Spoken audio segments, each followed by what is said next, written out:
이렇게 적게 드셔서 배고프게 있다가 실패하는 것보다 충분히 드시되 건강한 음식들을 드셔서 드시면서도 체중이 점차 낮아지도록 그렇게 하는 게 올바른 방향이라고 생각해요. 식욕이 돋고 어떤 음식이 계속 생각나고 그럼 그건 참을 수가 없어요. 약은 그런 거를 조금 완화시켜서 좀 식단 조절이 쉽도록 좀 맛없고 건강한 음식을 먹기 쉽도록 해주는 역할이에요.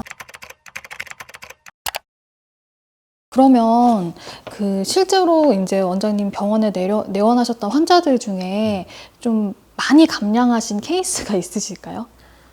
정말 많이 감량하신 분은 한 20kg 정도, 정말 몇 달 사이에 감량하신 분도 한 분 있었고요. 5, 6kg 정도 약간 감량하신 분들도 여러 분 계세요. 물론 거의 효과가 없는 분도 계셨고 좀 부작용이 많이 나서 약을 중단한 분들도 꽤 계세요. 근데 많이 감량한 경우에 사실은 약 때문만이 아니라 약의 역할은 일부분이고 본인이 정말 노력을 많이 하신 거죠. 그럼 여기서 이제 궁금해지는데 살을 빼기 위해서 정신과를 찾았을 때 내가 어떤 치료를 받느냐라는 걸 조금 구체적으로 말씀해 주실 수 있으실까요? 일단 그 비만에 좀 원인이 있는지 그 원인을 찾기 위해서 좀 탐색을 해봐요. 네. 예를 들어 그분의 식단이라든가 식사 습관, 음식에 대한 생각, 먹는 간식과 음료 그런 것들을 확인해서 좀 교정할 수 있는 부분이 있으면 교정을 해드리고요. 거기에 더해서 이제 그분이 기존에 가지고 있던 신체적 질환 또는 정신적 증상 그런 것들을 확인해서 좀 교정을 도와드리고 또 거기에 맞춰서 약을 처방을 해야 되고요. 마지막으로 그분이 하셨던 운동이라든가 또는 비만 치료, 다이어트 시도 그런 것들을 확인해서 왜 실패했는지 어떤 방향으로 하는 게 좋을지 그런 걸 좀 같이 상의를 해봐요. 그러면서 이 교정할 수 있는 부분들을 저 혼자 하는 게 아니라 환자분들이랑 상의하면서 이제 조금씩 아주 천천히 고쳐가도록 시도를 하고 있어요. 거기에 더해서 이제 약물을 처방을 해드리는 거죠. 결국 비만 치료에 가장 중요한 거는 식단이 조절돼야 되는 건데 아무래도 먹고 싶은 게 많으면 식단 조절이 안 되거든요. 그쵸. 식욕이 돋고 막 어떤 음식이 계속 생각나고 그럼 그건 참을 수가 없어요. 약은 그런 거를 조금 완화시켜서 좀 식단 조절이 쉽도록 좀 맛없고 건강한 음식을 먹기 쉽도록 해주는 역할이에요. 그럼 혹시 약은 어떤 게 쓰이는지 알 수 있을까요? 이제 제가 많이 쓰는 약은 주로 부프로피온과 날트렉손 콤비네이션, 이제 콘트라브라는 약으로 나와 있죠.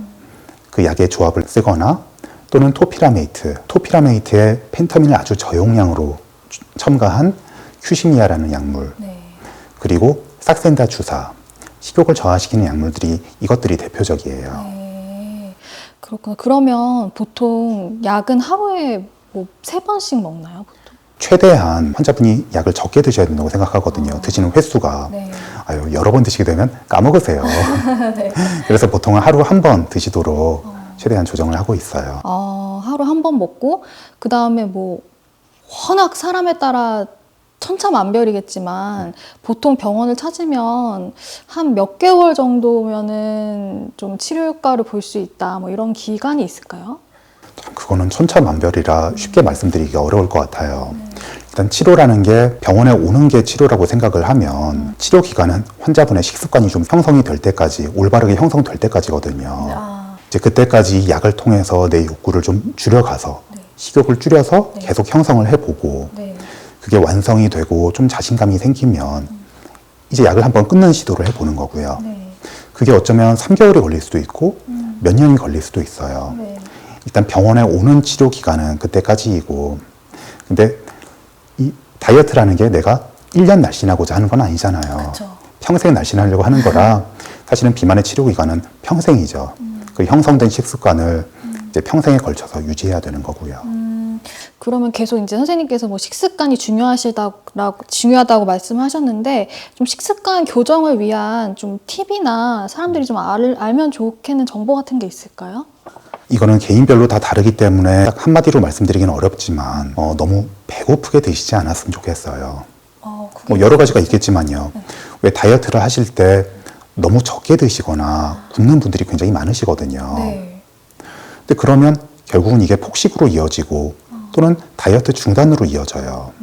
한번 그렇게 좌절을 하면 또 한참 동안 시도를 못 하시게 되고요. 이렇게 적게 드셔서 배고프게 있다가 실패하는 것보다 충분히 드시되 건강한 음식들을 드셔서 드시면서도 체중이 점차 낮아지도록 그렇게 하는 게 올바른 방향이라고 생각해요. 그러면 원장님은 하루 3끼를 권장하시나요? 그 세 끼는 사람마다 차이가 많이 나요. 하루 2끼랑 3끼랑 그거는 체질에 따라 좀 다른데 2끼를 드셔도 전혀 차이가 없는 분도 있고 또는 2끼를 드셨을 때 너무 배가 고파서 점심에 폭식을 하는 분도 계세요. 그게 점심 식사에 영향을 안 준다면 2끼를 드셔도 괜찮으세요. 네. 근데 만약 점심 식사에 큰 영향을 준다 또는 간식을 많이 찾게 된다 하면 3끼를 드시는 게 나으시겠죠. 그러면 또 건강한 음식이란 뭘까요? 다이어트 할 때 추천하시는. 네. 뭐 가장 건강한 음식이야, 가장 살이 빠지는 음식이야, 이제 야채, 채소겠죠. 채소다. 거기에 이제 충분한 단백질을 섭취하고 탄수화물을 완전히 빼기보다는 약간 곁들이고 뭐 이건 뻔한 얘기지만요. 근데 갑자기 확 교정하는 것보다 네. 이거를 점진적으로 조금씩 교정해 가는 게 좋다고 생각해요. 그러면 원장님, 예를 들어서 그런 것도 있더라고요. 한 달에 뭐 2, 3kg 빼는 게 적당하다. 뭐 이런 기준 같은 게 있나요? 그렇게 한 달에 한 2kg 정도 빼는 게 적당하다고 얘기가 되고 있어요. 그게 가장 좀 적당하고 몸에 무리가 덜 가고 안전한 방법이라고. 근데 실제로는 그렇게 되지는 않죠. 다이어트를 보통 시작했을 때 초반에 많이 빠지다가 점차 조금씩 빠지는 체중이 줄어들고 결국은 정체되게 돼요.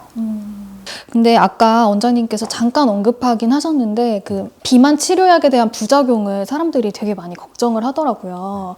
근데 부작용이 없는 약은 없으니까 이제 어떤 부작용이 있을 수 있는지 아까 살짝 언급하셨지만 좀만 설명해 주실 수 있으세요? 가장 널리 쓰이는 약, 아까 말씀드렸던 펜터민 계통의 약물은 네. 심장에도 부담을 주고 불안, 초조, 불면 이런 부작용이 굉장히 흔하고요. 네. 말씀드렸던 것처럼 좀 약이 안 맞는 분이나 고용량 복용했을 경우 환청, 망상까지 발생할 수가 있어요. 네. 또 이 약이 중독성이 있기 때문에 약 복용을 시작하고 몇 주가 지나면 효과가 조금씩 떨어지고요. 그래서 원래는 3개월 이상은 절대 쓰지 말라고 하는 약이에요. 그런데도 널리 쓰이고 네. 오랜 기간 처방이 되고 있죠. 근데 이걸 많이 모르시는 의사분들이 많으신 걸까요? 아니면 아는데도? 아마 아시고 그렇게 처방하는 건 아닐 거고요.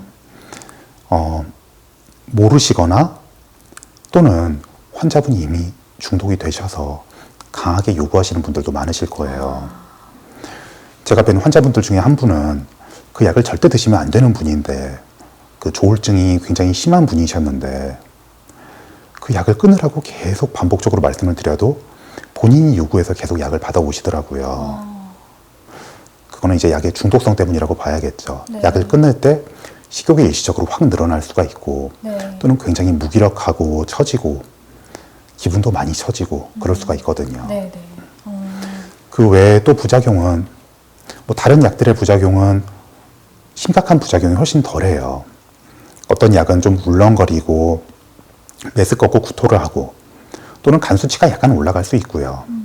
뭐 과량 복용했을 때 좀 무서운 말이지만 간질 발작을 일으키는 그런 약도 있고 뭐 손발의 감각 이상을 일으키거나 기억력이 약간 떨어지거나 졸린 약도 있어요.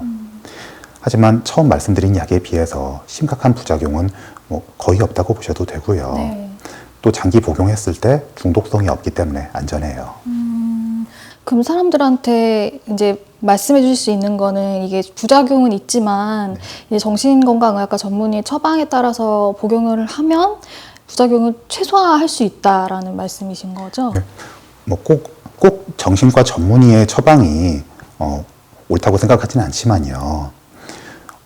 비만을 전문적으로 공부하신 분께 처방을 받아야 그 부작용을 확인하고 안전하게 치료를 받을 수 있으세요. 그럼 원장님, 고도 비만도 좀 치료가 가능한가요? 아무래도 고도 비만의 경우에는 네. 본인이 비만의 요인을 훨씬 많이 가지고 계실 거예요. 어떤 개인적 특성, 신체적 문제건 주변 환경이건 여러 가지 요인이 있어서 해결이 더 힘들겠죠. 네. 결국 그거 해결을 위해서는 어쩌면 조금 더 적극적인 치료나 수술 같은 거. 수술까지도 생각할 수 있을 거고요. 네. 본인의 많은 의지가 필요할 거예요. 하지만 치료가 절대 불가능하지는 않고요. 네, 원장님, 그럼 저희가 좀 비만에 대해서 얘기를 하고 있는데, 그럼 비만 환자분들에게 마지막으로 좀 전하고 싶으신 말씀이 있으시다면 어떤 게 있을까요?